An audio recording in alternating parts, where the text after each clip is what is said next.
2022. Les grands chantiers d'Anjrazouilne. Le président de la République, Anjrazouilne, a annoncé de grands projets de développement au titre de cette nouvelle année 2022 dans son message de vœux du 31 décembre. Il en est ainsi de la concrétisation du projet Tanamaswanj, de la mise en place du flyover à Anuzat et de la voie rapide qui reliera le stade Maki d'Andoutapeneg à la nouvelle ville d'Imertiatousk. La construction de la route du Soleil dans l'est du pays, l'extension du port de Tomasne et l'installation du transport par câble dans la capitale font partie des grands chantiers énumérés par le chef d'État et qui seront entamés cette année. La promotion de l'entrepreneuriat et l'appui à l'industrialisation ont été abordés par le président. Il a ainsi promis l'installation d'usines de transformation de ciment et de sucre, ainsi que la promotion de l'agriculture afin d'augmenter la production rizicole à hauteur de 5 hectares par an au minimum.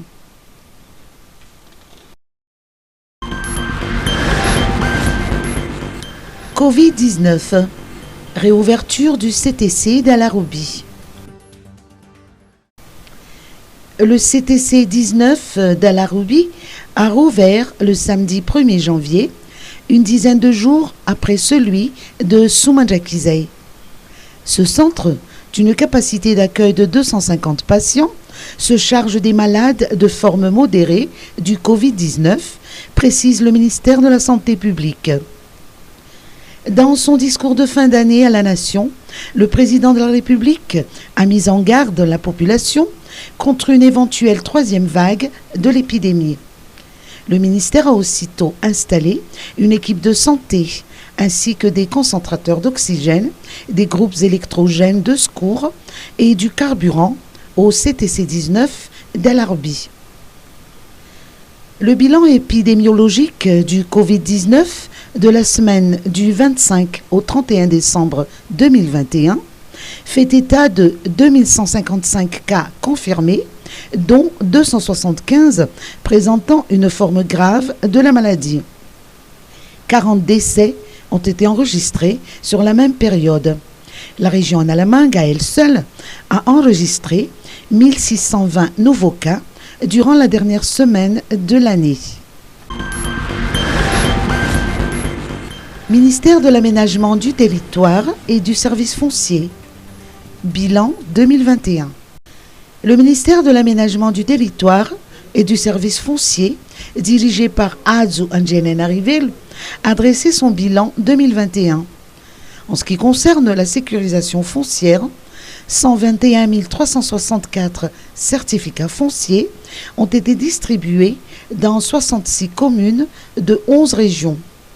Ces opérations de certification foncière massive, en partenariat avec le projet CASEF, se poursuivront jusqu'en décembre 2022 avec comme objectif la distribution de 1 390 000 certificats fonciers.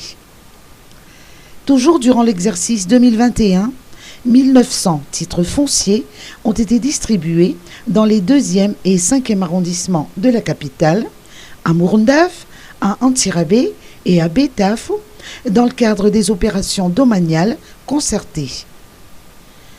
Le rapport 2021 fait également état d'une optimisation des services fonciers.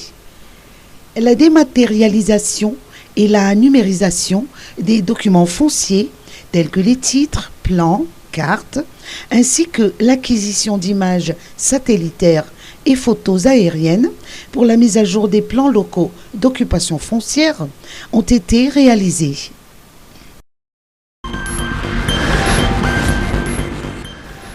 Djirama. Incendie à la centrale d'Andekalik.